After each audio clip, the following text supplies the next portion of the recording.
And going off of that, Mm-hmm. what advice would you give to parents who are struggling to keep their children motivated or give them guidance? Yeah. What advice would I give to parents?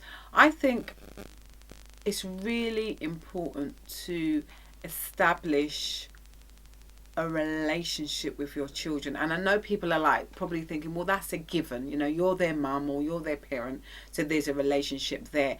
But I think it's more than that. You know, your child can you can have a friendship with your child. It doesn't always have to be about dictating to them. It's about having those crucial conversations. It's also about having those casual conversations with your children. There are things that your children aren't going to tell you, but I think that if you leave, if you come from a very open place, then your children will come and find you and say, Mum, what do you think about that? Or Mum, you know, this is going on. So I feel like it's really important to have an open and honest conversation. You're not always going to like what your children tell you. You're not always going to like what your children do. But I think that from they understand that I can come to mum and dad with what's on my heart and what I'm feeling without being sort of really chastised, then um, I think that's a really, really good starting place. So I'm very open with the girls. I have two children. I have two girls. They are 14 and 10 years old. And I have a very open forum with my girls. And I think it's really important that your children know what you're doing. If you're an entrepreneur, if you've got your own business, even if you're working corporately, whatever you're doing, get your children involved, get them knowing what you're doing. That way they appreciate what you do and also they can get involved in what you do. But my advice to parents, especially the ones that are struggling, try and have that family time. Try and have that dinner time where you sit around the table or you sit in the lounge and you have those you have those conversations, those conversations that might be really painful, which mean that you guys are actually crying together, to get that emotion out. But your children need to know that you are the ones that they can always turn to in the good times, the bad times, and the times that are just leveled out. They need to know that they can come to you. So I'm hoping that not only for my children, but for my nieces and my nephews and my friends' children and my godchildren, they know that they can come to me, whatever they're going through. So, if you were feeling down, how would you say you managed to remain upbeat and positive to be able to continue motivating your clients? Yeah, I think for me, I talk. So I think I'm definitely a talker, and when I don't talk, those around me, so my nearest and dearest, so my partner, he will tap into me and say, like, Carla, what's going on? Even the children will pick up on that. My mum, my sisters, my best friend, my friends, they know me very, very well, so they can feel my energy. And 9 times out of 10, I do want to have a conversation about what's on my mind, or what's what's give why I'm in this low mood. So I do talk a lot. It's good to talk. But in terms of when I've got clients, so if I'm feeling down and I've got a client in a couple of hours time, I've actually got to shake myself out of it. You've always got to show up for your clients, because they're paying for your services. So therefore you've got to say, Carla, it's not about you right now, it's about your clients. So it's about showing up for them. And also it's really weird, the other day I had a client on a Sunday, and I think on a Saturday I had a late night, meaning it was a family barbecue and a bit too much to drink. And so Sunday morning I'm there nursing like a bit of a headache, and you have to show up. You still got to show up. So it's about sort of really planning out what you're doing. And if you know you're going to have a heavy night, then don't book a client for the next morning, because it doesn't make sense. But yeah, it's just about sort of planning your time, and whatever you're going through, unfortunately, you got to park it because you've got to show up for your clients. Absolutely, most definitely. So, what would you say have been your biggest obstacles or challenges so far? In my business, I would just say having to work a 9 to 5, be a mother, run the household. My to-do list is always so long. It really is.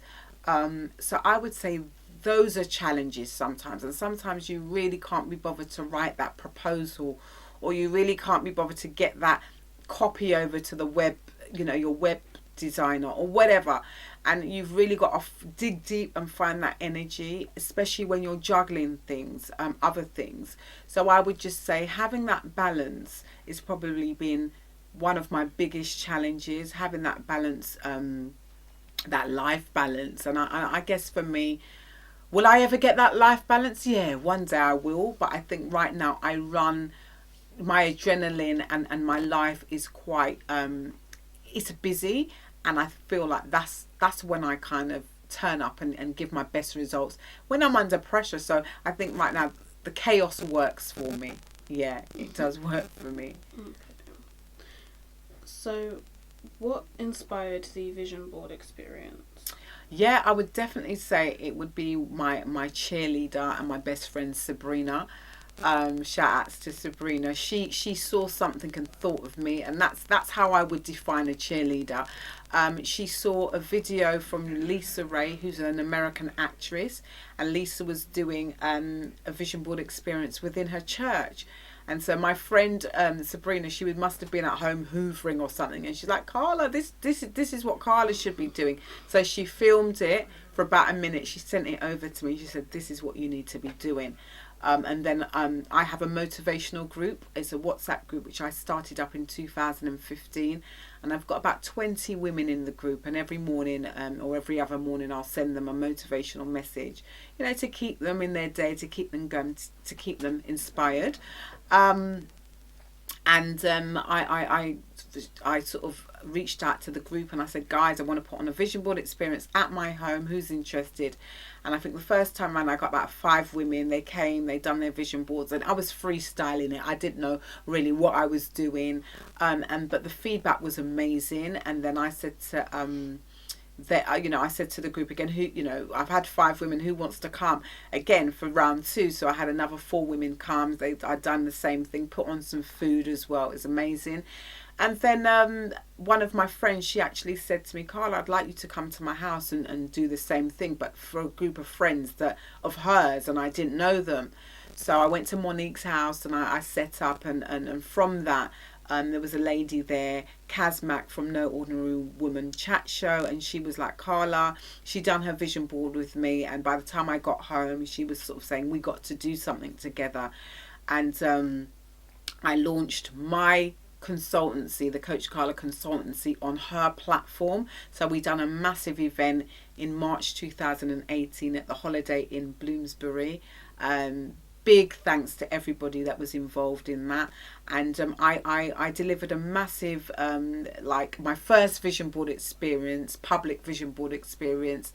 And to about 50 women. So that went really, really well. I got some really good feedback from that. And I felt like this is what I needed to be doing. So that sort of grew before the consultancy, and sort of like I'm now going back on myself to sort of put this service within my consultancy, but offering, the one-to-one coaching, the group coaching, the Wheel of Life experience. So it kind of worked. The vision boards, I would definitely say, came first. Yeah. So that's how that works. So how would you advise someone to find their purpose then? I would definitely say to people, listen, really be still and listen to what people say about you, the positive stuff, that is, and also the negative, because from the negatives you can turn those into positives. So listen to what people are saying about you, listen to what you enjoy, listen to what people say that you're good at. Are you the go-to person? when I was younger, I was and still now, I'm the go-to person if somebody needs a word of encouragement, advice. So I've turned that into my purpose. And I'm very passionate about that. So listen to what you're good at. Listen to what you enjoy. Listen to what you do effortlessly and pay attention to that, because I think that's a really good way to find your purpose, or one of your purposes. And I think that when you're on that journey, you're going to do stuff without even thinking about it. You love it. It brings you joy. It makes you smile from within. You would do it for free if you didn't have to make any money, if you didn't want to turn it into a business. And also trying, when you discover your purpose, see how it's going to touch somebody else's life in a positive way, how it's going to enrich someone else's life. Because I think when you find your purpose, it's not just about you. It never is just about you, but it's about how you're going to ripple that out to the masses, to other people, to another person. Think about that, because I think that will help you to align yourself with what it is that your greater gift, your greater self. So going off of that, how would you advise someone or guide someone to live in their purpose once they've found it? Yeah, I think that's a natural thing that will happen. Going back to energy and vibrations, I think the more you put yourself out there, your gifts out there, guess what? You're going to attract more gifts. It's the law of attraction. It's the law of karma. It's the law of life, actually. The more you do, the more you will attract. And then you may attract something that started off centered around your gifts, and then it might lead into something else. So you're going to attract different things, and then that may become your purpose. So it's really about putting your gifts out there, because I'm telling you, you will attract more of what you're doing. It's the law of the universe, and that's how that works.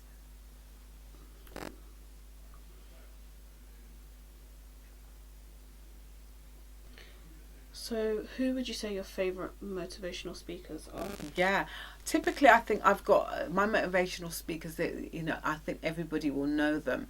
So the first one will be Les Brown. I love Les Brown. He gets you going. In the morning, if you need some fire in your belly, that's who you need to listen to, Les Brown.